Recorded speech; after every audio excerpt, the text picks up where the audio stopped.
Like I said, I'm very happy to introduce the first session of this virtual IFRA, and it's going to be all about the newspaper market in a COVID-19 time, and it's going to be particularly on the procurement of paper in this area. And here today to present it is my good friend and colleague, Olivier Deville. Olivier was a sales manager for Norske Skog for France and later on for all of Europe. He advanced and switched sides to the procurement side, where he was director of procurement for SPPP, later on known as Grameo. Olivier, take the word, if you please. Yes, hi, good morning to you attendees, and thank you for WAN-IFRA and Thomas Isakson invitation. And now I can share my presentation with you.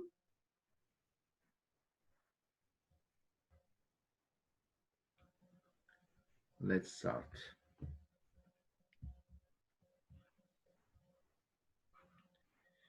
If I can. Yes. Well, we can start with a few words about Grameo SPPP first. It's the largest newspaper and magazine buyer paper buying association in France, an historical and independent company owned by publishers. Grameo SPPP provide the paper and develop technical, logistic and stock services to the titles, and turnover around 170 million euros and located in Paris. And of course, we can start with this poor goalkeeper. The player has shoot 2 balls in the same time, and it's not easy to manage. And I would say that it's not so easy to manage for us, because we have to manage both the structural decline in the consumption for newsprint and also the COVID-19 crisis this year. We'll see the first point, COVID-19 on top of the structural decline. And let's start with the French market. I would say that during the last 5 years only, the newsprint and improved newsprint consumption has decreased in France by roughly 30%.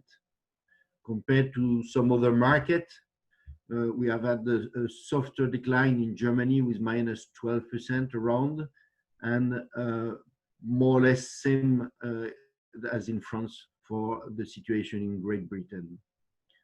The Colset segment, which concerns the newspapers, has decreased more than the set and gravure segment used for the flyers and the retail communication. This significant volume decline on the newspaper is a combination of different reductions, as lower substances, lower pagination due to advertising decline, smaller newspaper size, and lower paper circulation. The French newspaper today, the specific newspaper consumption is evaluated at around 250,000 tons in France in 2019 and expected around 200,000 tons in the end of 2020. It's a mix of newsprint and improved newsprint, more or less 90-10%. The 42 gram represents 75% of the newspaper consumption. 25% concern both 45 and 40 grams.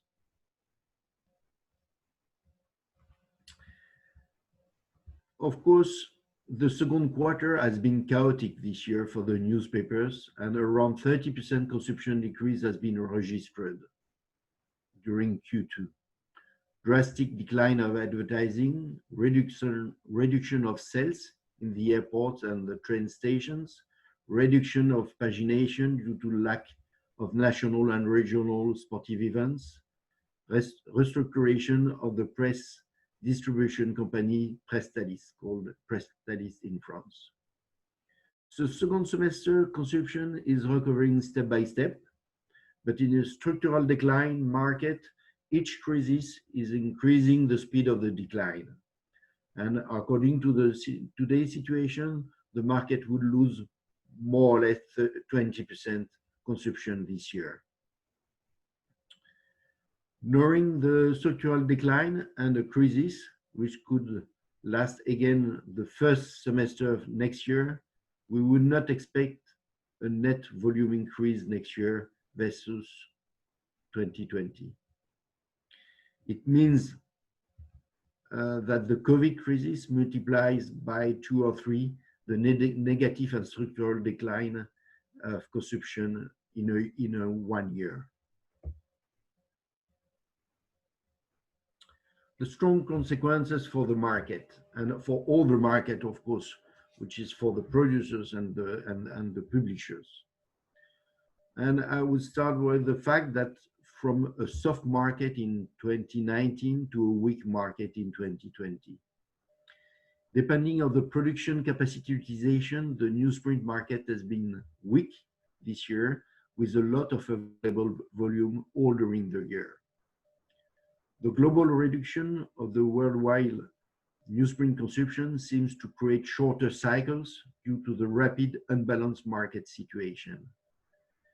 If the unpredicted situation this year provides short-term advantages for the paper buyers, the importance of the decline will have strong consequences for both sides.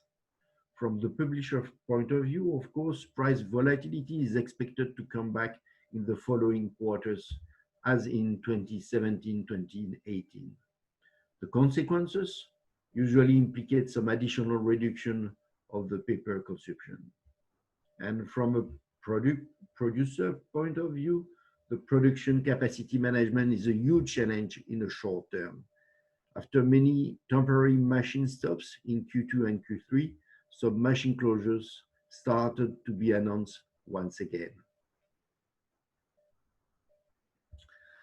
The last announcements of the market, you already heard about that and read, and I will not go for the detail, but some announcement has been very important, like the closure of Ortviken, which is a SCA paper mill, the announcement of the closure of Kaipola, UPM, and the future sales of the mill Schoten in UK.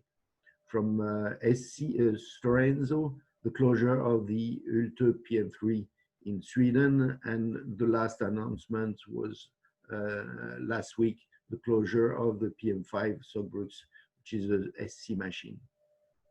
So as you can see, after, and I would say after roughly 2.5 million tons of machine closures announced last winter, including the coated wood-free, it's now about 2 million tons again to be closed or sold, announced the last weeks.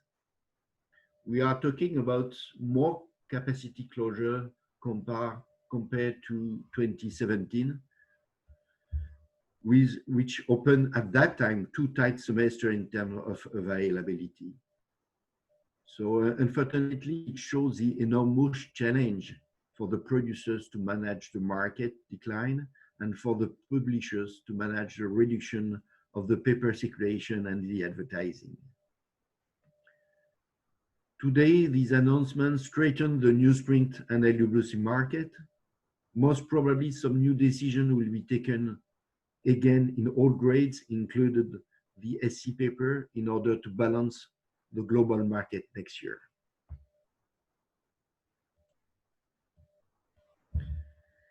From a buyer market to seller market in 2021, that's of course a question for us as a purchaser. There are some similar facts and some differences. Facts were more or less the same in 2017 compared to this year. Large availability of paper on the market, many PM closures announcements, increase of the capacity utilization during winter time. Which is also different compared to 2017. It's a short closure timing, and we don't know if it's enough or not. A COVID crisis not yet finished at the end of the year, and now everybody is talking about spring or even summer next year. And and of course with the consequence of a very bad and unstable worldwide economical situation. Downturn with higher debt for the companies, less trades, international trades, low raw material cost, and so on and so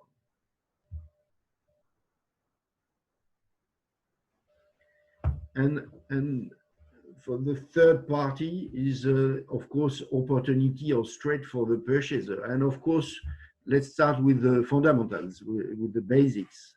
As usual, different topics to analyze for purchaser. Paper availability, of course, with capacity utilization rate, risk of PM conversion, environmental tax in the future, trends for the outside Europe market, recovered paper cost, financial strengths of the suppliers and different types of ownership, it's private stock exchange company, investment firms, as we have seen in the last announcements also.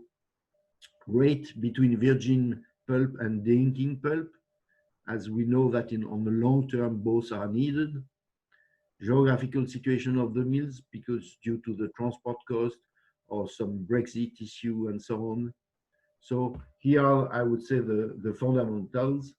And of course, we need also to add that this particular situation of today is the newsprint market going to reverse, cycle peaks, make probably more damages due to strong decision decided from both sides, of course. It accelerates the decline of the newsprint consumption in the long term, that's for sure. And on the smaller newsprint market, one paper machine closure could have more significant consequences locally. But of course, the most important fact is that the uncertainty is increasing, and everybody knows that uncertainty is a more difficult topic to analyze and to predict, and never good for the business for both sides. So that was what I wanted to share with you all this morning. And thank you to everybody, and take care, of course.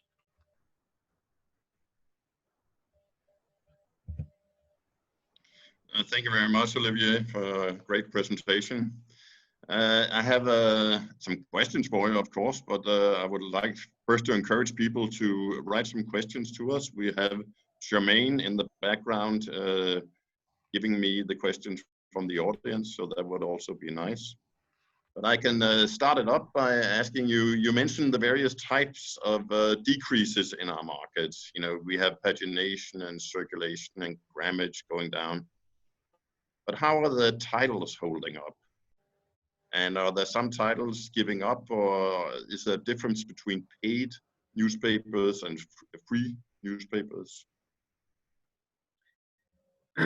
Yeah, it depends of the newspaper segments, but of course, the national newspaper have suffered on the sales as the other newspaper, but also due to the lack of international sportive event. For example, for one of our members for the sportive newspaper, but also it's difficult also for the regional newspaper because they comment all the local and regional events which disappeared during the confinement of the crisis in Q2 this year.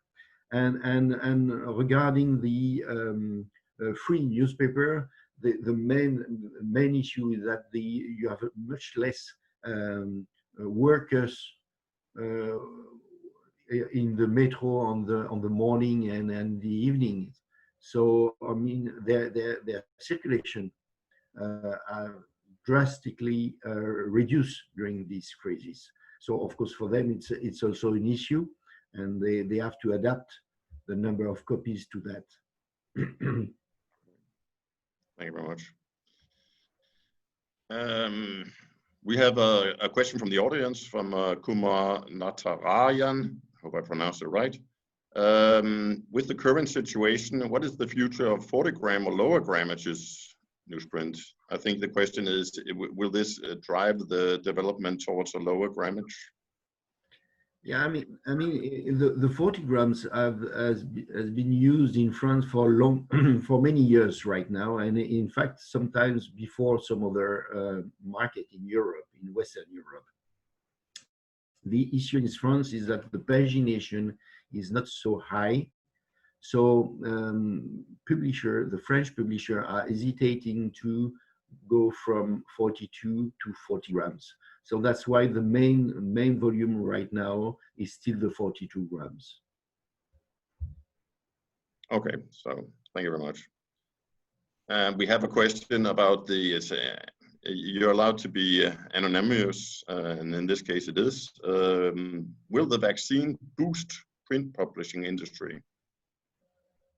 And I think the question is also, has the digital reading increased in this period, changing a kind of culture, or will we see a rebound of print when we are less sick in the future? Yeah, I think that the titles have been able to increase their digital circulation and subscription during the crisis, which is very good for the publishers. Of course, it doesn't mean more paper consumption, but at least for the publishers, they have been able to enlarge their readers, and of course, I think this should be most probably permanent. So it's very good news. Of course, we know also that usually the advertising revenues are lower on the digital version than on the paper version. So it's also a challenge for the publisher to manage that. Yeah, I can see that. We are getting a lot of questions about pricing, and I don't know how specific we should be about these questions. But could you tell a little bit about how the decline in volumes will influence import and export? Will there be a change in how continents sell to each other? Do you have an opinion about this, Olivier? No, I mean, import and export, I mean, from the most probably from the producer, Western Europe producer point of view, it's a question of balance between demand and offer. And if you have extra capacity, you need to export a bit more. In the meantime, you need to restructure your capacity. So and of course you have the different currency variation, which can help or not. But at the end, I mean, the main market and the main volume of newsprint in Western Europe is coming from Western Europe. Yeah. So not some big changes in that direction. No, you can always have very short-term changes, but not on the medium term. Okay. I would like to pose a question in regards to your procurement organization. When you're predicting what to buy for next year, how much contact do you have to your direct customers, the publishers? And do they have any idea where we are going next year? It's a good question. I would say that despite a decline of more or less 20% this year, I think we should not expect an increase next year of the volume consumed. If we consider the structural decline next year again, and the crisis effect on both years, I think we could forecast a consumption between -5% and 0% for next year, compared to 2020. Okay. Yeah. Yeah.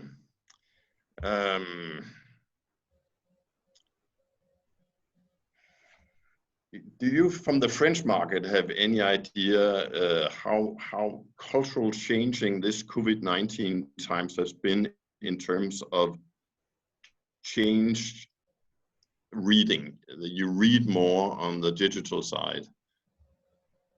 is it going to be a permanent thing, or is it going to go back to print? Yeah, well, as I said, I think that the increase of the circulation of the digital subscription and reader will be most probably permanent,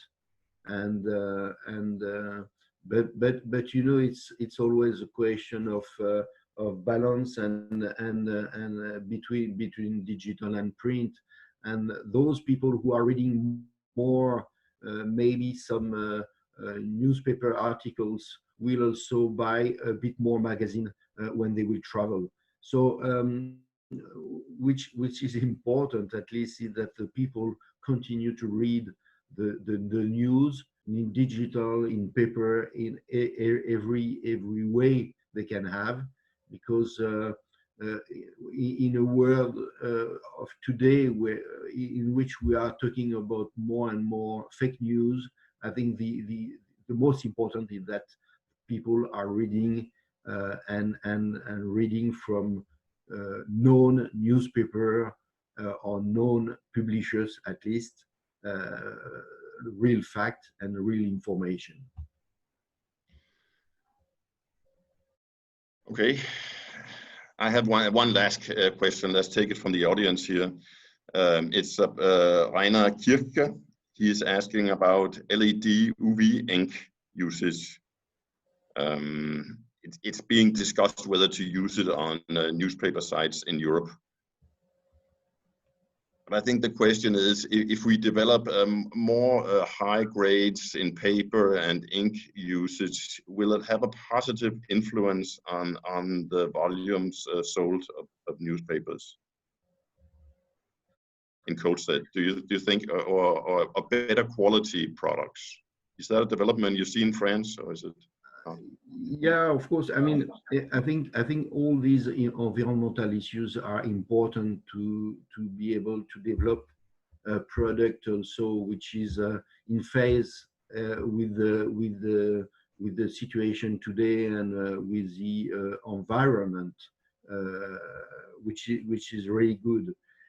But we should not also expect a better circulation for a publisher because of the ink, or because of only certification on the paper and so on. I think it's you have to do it. It's a trend and it's good for everybody. But the issue will be in the articles and in the news, really, not on these specific ink or not. So in France, I mean, there has been some development with the eco contribution, which is more or less a tax, but it's collected by an organization, and it's calculated on the paper consumption, and it costs a lot for all the paper consumer. In fact, it's around 60 euros per ton, something like that. And it has concerned during many years only the retail business for the flyers, and it has been enlarging to the publisher 3 or 4 years ago. And of course, the publisher can reduce the cost of this eco contribution if they apply, or they can apply some recommendation. And these recommendation can be specific ink, of course, but can be also utilization or non-utilization of glue, staples, plastic, and also you have a certification if you use a paper certified FSC or PEFC, or if you have a certain percent of recovered paper in the paper you buy, or if you have a maximum distance between the mill and the distribution center. So you have all these criteria which make you reducing the cost of these environmental contribution, and of course all the publisher has to adapt step by step to that. It's a bit difficult and complicated, but at least it forces the publisher to apply these criteria to be able to pay less eco contribution. Thank you, Olivier, for a great answer and a great presentation in general. I'm cute that we have to turn the word over to Ingi, which has a few words before we go to the second part of our session. Thank you very much, Olivier. Thank you, Thomas. Thank you, attendees. Thomas, you can go on. I will talk maybe a little bit after Jonathan has finished, and you have finished the questions after that. Okay? Okay, thank you very much. And I am totally unmuted. And here we go on to the second part of our presentation. It's going to be about the environmental and sustainability part of our business, the fiber-based business. And here to tell the story, the true positive myth-busting story, we have the managing director of Two Sides. I give the word to you, Jonathan Tame. Take it away. Thank you, Thomas. Thank you, Ingi. And good morning from a very cold and wet United Kingdom. It's always interesting delivering digitally and virtually because you never know who's watching or who's listening. But I know you have the opportunity to ask questions through the chat function. So as I deliver my presentation, please, if you've got any questions, do send them to Thomas. I think it's important also to remind the audience that we are going to be delivering with PowerPoint, and the copies of our presentations will be available after the event should you want to share them with your wider teams. Right, bear with me 1 minute. I put my presentation up on the screen. Hopefully you can now see the first slide. If for any reason my slideshow isn't showing, Thomas, please jump in and tell me. I don't know how many of you have heard of Two Sides previously. I will take the next 20 minutes to explain what we do, how we do it, and most importantly, and the word is on there on the first slide, is together as an industry. Together we have to tell the great environmental story of paper, of newspapers, and also paper packaging.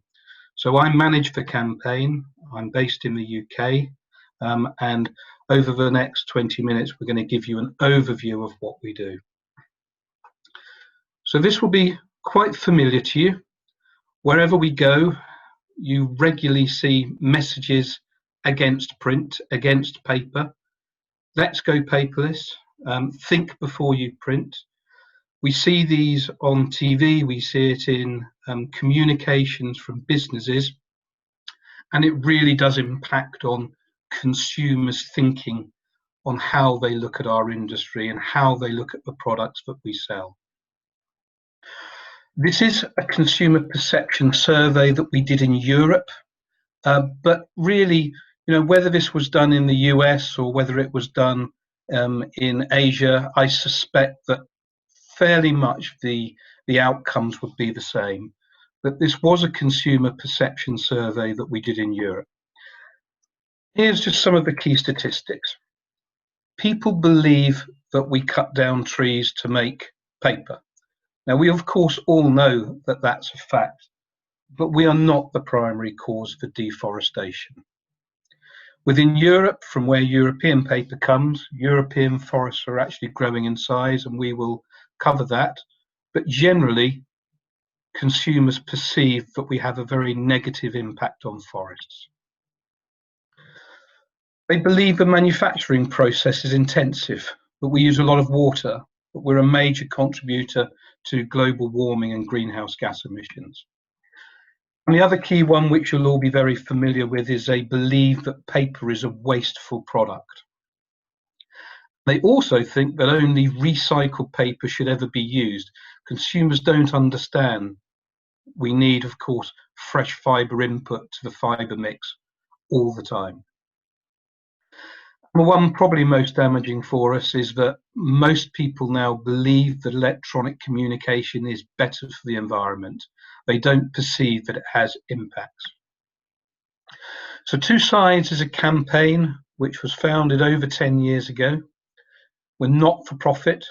and we are there to help promote the sustainable and attractive attributes of print, of newspapers, paper, and paper-based packaging.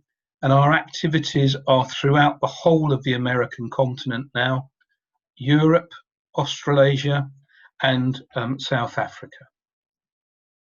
Let's just bust a few of those myths. European forests are shrinking. As we've already said, they're actually growing in size. They're growing by the equivalent of 1,500 football pitches every day. Paper and producing paper is a sustainable raw material source. And of course, as we know, trees are grown specifically to produce paper and other timber-based products. Paper is wasteful. In fact, paper is one of the most recycled products in the world. Within Europe, we have a great recycling rate, 72%, 84% for paper-based packaging. And whether it's Europe or whether it's Americas or other areas of the world, recycling rates are constantly improving, as globally we realize paper is actually, or waste paper is actually a very, very important resource, and a particularly resource for making new paper from. And the one which is really damaging for us is that people perceive that electronic communication is better for the environment without any thinking or conception that actually electronic communications has impacts too. Now, if we take into account the life cycle of sending an email or printing a document, you take into consideration the PCs, the servers, the energy they use, actually electronic communications are very impactful in terms of what they do to the environment.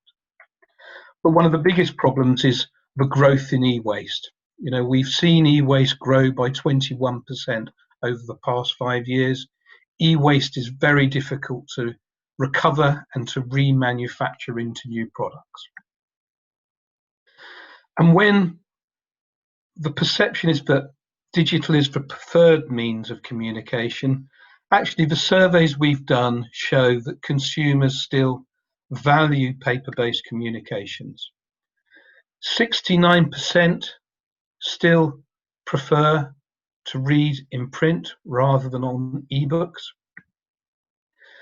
61% believe print is the most enjoyable way to read magazines. I was just looking back at this report because I realised I didn't have one there for newspapers, but also 60% read a newspaper at least once a week, whether that's a free newspaper on a train, whether that's in a restaurant or a hairdresser's waiting room. We know the world's changed, so probably those things are less done now. But when we did this survey, 60% read a newspaper at least once a week. So to size our campaign, we have really 3 key areas: how we engage and we stop these negative statements being made about paper and print. The one I really want to talk to you about, and I'm going to get to, is the Love Paper campaign. And this is something that you, publishers, news media industry really, really need to become connected with us to help reassure consumers of the sustainable nature of our products. And then I'm going to touch on the facts, resources and information that we've got available to your businesses that you can use. First of all, in terms of tackling misleading claims, whether it's a business writing to you to say, please go paperless, please go online and save a tree, please move to email rather than tree mail. Two-sides researches, we write to these organisations, we explain to them that the comments they're making are sensational marketing statements, they're not based on fact, and we ask them to stop. Within Europe, it's against advertising regulations to make unsupported comments, and we always have the choice to refer organisations to the local advertising regulator. These are just some examples of the many businesses throughout Europe, but also we do this in the Americas and South Africa and Australia. These are just some examples of the businesses who've changed their message having been engaged by two sides. Totally now we've engaged over 1,300 companies, of which over 650 now have changed their messages. We have regular conversations with them, with brands in the UK, which I deal with, like Next and Marks and Spencer's. We have very open conversations with them, as well as writing them letters, helping them understand the sustainable nature of the products that we make. But this is the bit that we need your help with, and this is the bit that together as an industry we need to do. How do we improve consumers' perception of the products that we make? Love Paper was a campaign we launched many years ago, and it was designed to raise awareness of the sustainability and the attractiveness of print paper newspapers. We relaunched this campaign last year in 2019 with a new identity, and I'm going to update you with what that looks like and how you can use it. So these are typical of the messages that we're putting out there.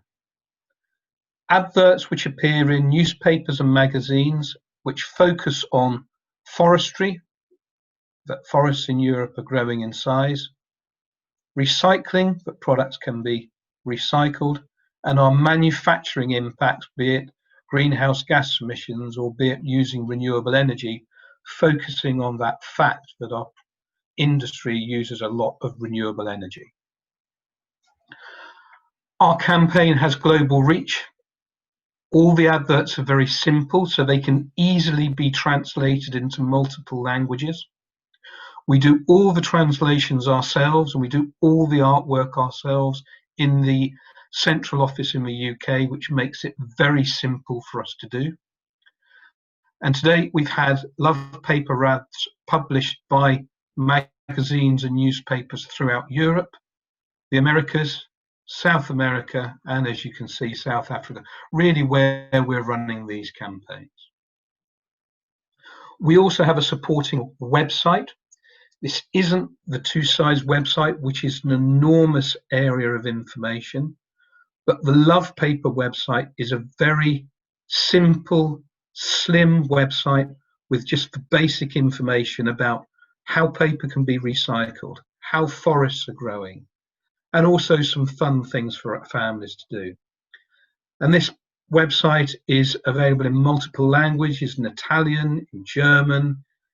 We are working on other languages throughout Europe, but also there's an American site. The idea is to make this a global campaign which people can get information on.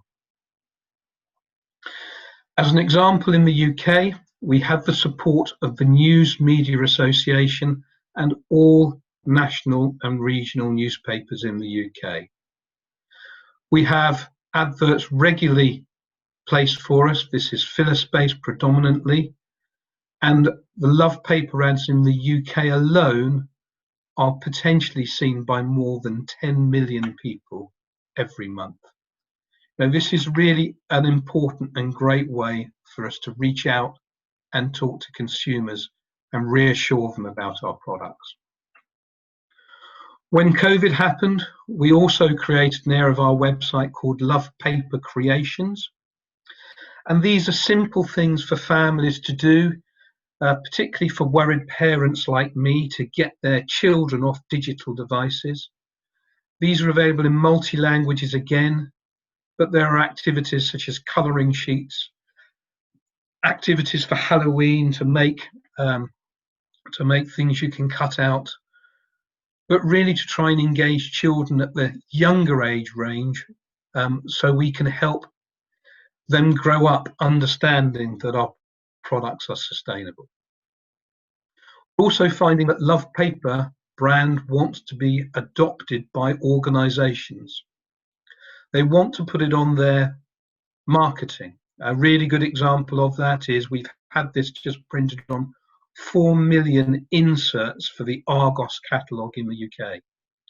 But increasingly, we have interest from brands who want to put the Love Paper logo on their products, that when consumers want to find out more, they go to the website and it explains the sustainable nature of paper.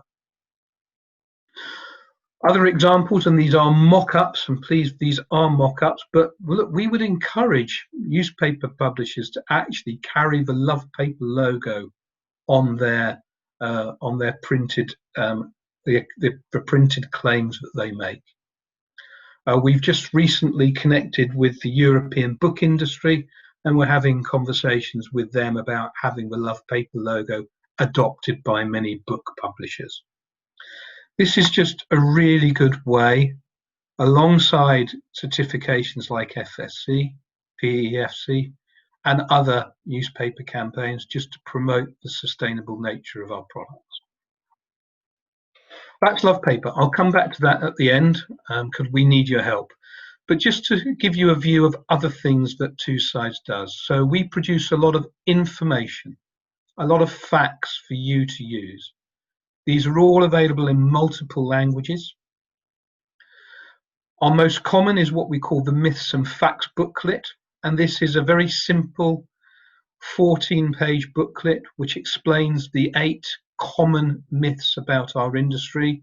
And as you can see on that screenshot, it's got the facts as well, and it has fact-based information about the growth in forestry, global recycling rates. We've also produced a range of 8 fact sheets which are more detailed. So whether it's about renewable energy or sustainable forestry, there is details in here your business can use, and it's all fact-based. It's all got references and sources which are no older than 2 years old. We also produce a range of what we call factographics, and these are very simple messages. And these are really good to use within social media. Putting these messages out there by our industry can only help raise consumer awareness. We've also produced 24 mini videos. Importantly, none of these have any commercial interest. We're not promoting a company, a product name. These are just there to explain the sustainable nature of what we do. And importantly, these can all be personalized. So as you can see on these examples, the fact sheets, for factographics, for videos, the Myths and Facts booklet, these can all be personalized. Whether you're a paper mill, Mondi, UPM, whether you're a printer, whether you're a publisher, we can personalize these if you're a stakeholder and a supporter and member of the Two Sides campaign. We also produce research. Over the years, we produce research which understands what consumers think about our products. The last one we did this year was on packaging, but previous ones have been looking at forestry. It's been looking at how consumers perceive print versus digital. But we do a major piece of research every year. In 2021, we're launching a new, unique annual survey. It's called a Trend Tracker survey, which annually will be asking core questions, which we can see what the change in consumers' perception is over a period of time. It'll be quite in-depth. We're going to cover graphic. It will cover newsprint and newspapers, packaging and tissue. But it will be an all-encompassing survey done globally, and we'll publish the results in March of next year. And that will give Two Sides our communications program pretty much for the whole of next year. In terms of our communications and wanting to stay in touch with us, we have a very detailed website, twosides.info. It's 11 language websites. We have an enormous amount of visitors now, and you really should sign up to receive our e-newsletters. And maybe with Inge's help, we can drop everyone a note afterwards and let you know how you can do this. But we send out regular e-newsletters, again, not promoting products, not promoting a company, just talking about the sustainable nature of the products that we produce. We have two different websites, as I've said earlier. We have the Two Sides website, which focuses on the industry, and we have Love Paper, which focuses on the consumer. But annually, our visitors are growing, and we would encourage you to look at these websites and understand what they do. We also produce a campaign update. This one is now available. It's on our website. We publish this twice a year in English, German. There will be other European languages launched.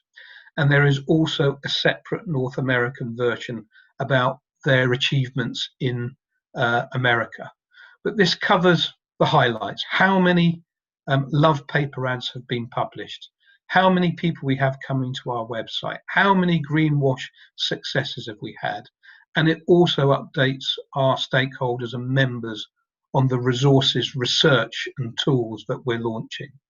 So please, I would ask you to subscribe and start receiving this important update that we produce twice a year.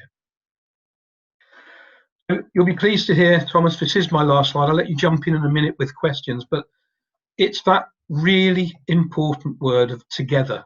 You know, we cannot do this alone. We are successful, but we need the help from German publishers, French publishers, German newspaper printers. We need you all to help us get this message through to consumers. Use our facts, use our information, but most of all, please contact me, contact us, and start using the Love Paper logo and start promoting Love Paper to anyone who is in touch and is reading your information.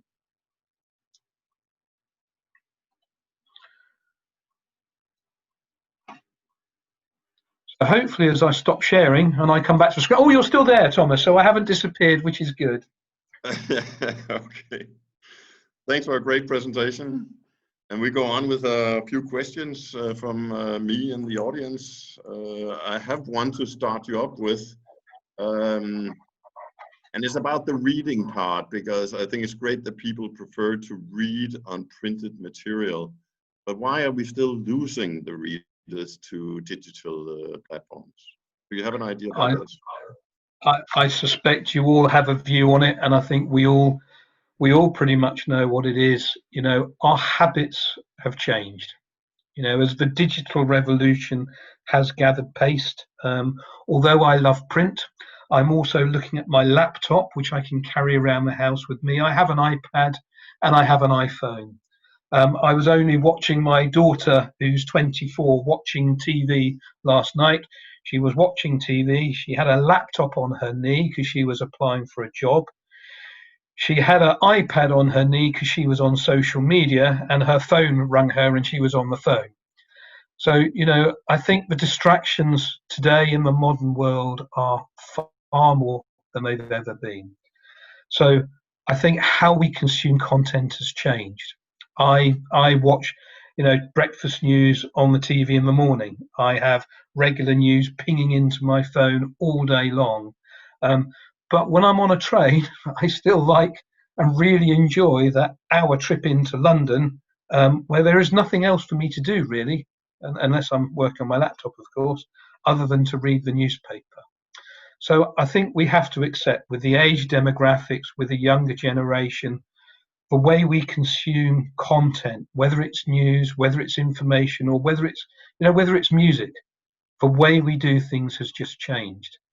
I think what we need to do as an industry, and I know the news publishers are, is about making their content available in print, in digital. And, you know, we have to hope and remind people that print is still a nice way to read. Whether you're on holiday, you know, down digital time, take a book with you. Not too many because they're quite heavy, but you know, it's just the way the world's changing. It's going to carry on. We know that, but I think hopefully it will reach a stable level, and people will, like they did with e-readers. People are starting to enjoy newspapers. They enjoy printed magazines, and I think the one thing the news industry is really focusing on is trust and moving people off clickbait, off digital news, to physical news, it seems to be, from all reports done, consumers trust printed news more, and that's something we need to focus on and we need to promote. Yeah, there's an add-on to that question. It's coming from Manfred Werfel, actually. And he asked, how important is the combination of all 5 senses for communication? And what are the strengths of paper here? You were, in your presentation, but do you have some extra words on this? I think, there is no better way for a brand to put themselves into the consumer's hands than to deliver it through the letterbox or to have it in print. Something physical you can hold. And all evidence shows that actually consumers' connection with print, their understanding of print, their learning from print is far better than the digital experience. But there is no doubt that putting your brand into consumers' hand is the most powerful way for a brand to get. So yeah, Manfred, for me, I agree. There's nothing better than picking up a book, the way it smells, the way it feels.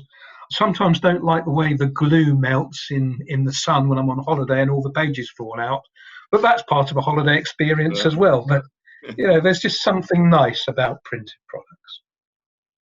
Okay, I have a question from Vincent Paren. President, are you supported by I think I'll skip that one. Did two sides produce a fact sheet to fence concerns about COVID-19 paper transmission? That was concerns a few months ago that we addressed in WAN-IFRA. That's a very good question. Yes, we published a fact sheet quite early with COVID-19 and the evidence that was out there about transmission rates. We have updated it. The most recent fact sheet is on our website. Unfortunately, I don't think it's a magic wand. It's not a magic answer. It doesn't say all things are good. There is a real problem we know for newspapers and magazine publishers right now that government, certainly within the UK, has advised against all unnecessary touch points, and it does include newspapers and magazines within things like hairdressers and hotels. We've, within the UK, with the newspaper and magazine associations, we have lobbied government to remove this. It is clearly an issue for our industry at the minute. People are cautious about non-essential touch points.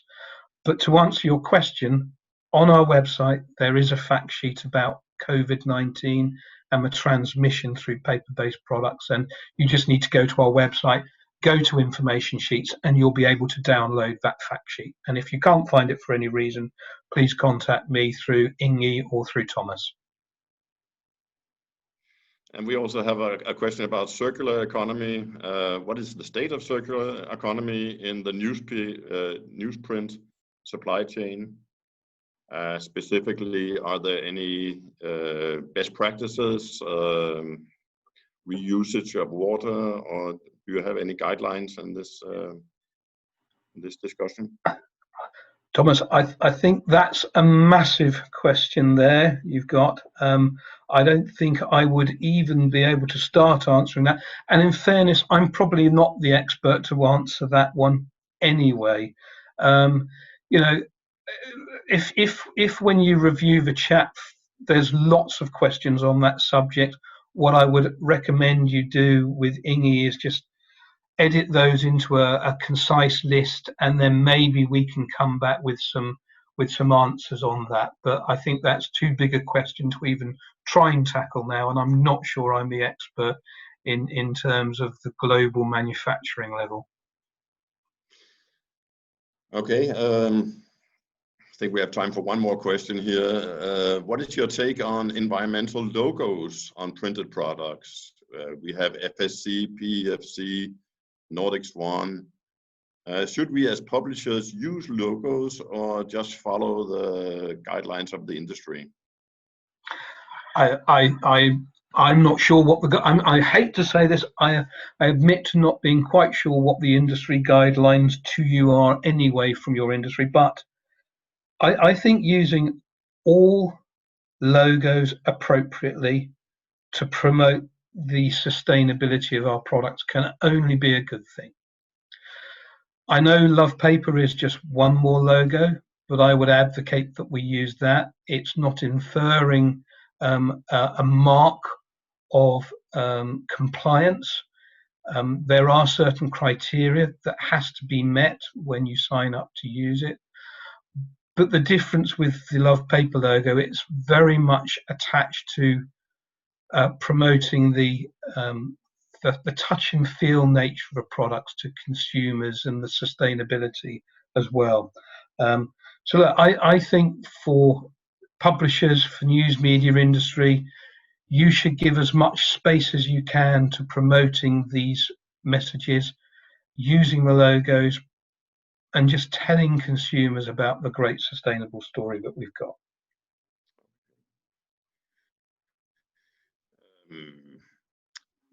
As an organization, are there any immediate issues or rising concerns that two sides are addressing right at this moment we should know about?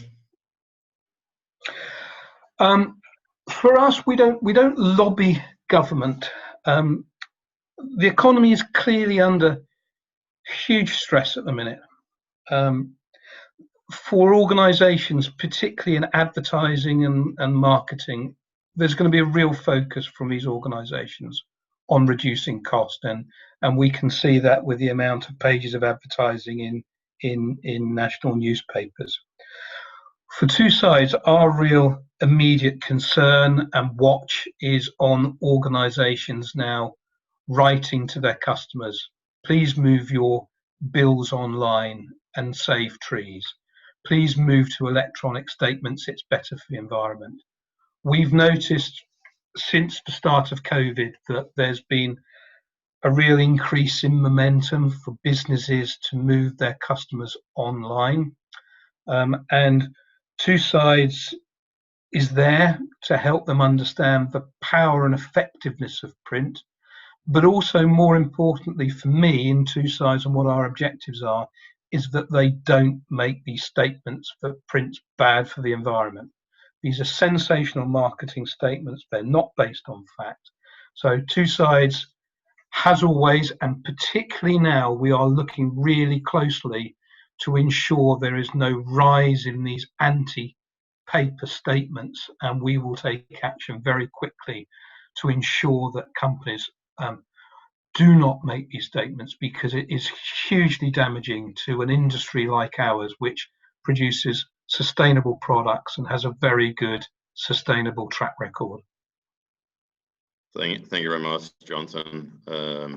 It's been very myth busting and a very good presentation. Thank you.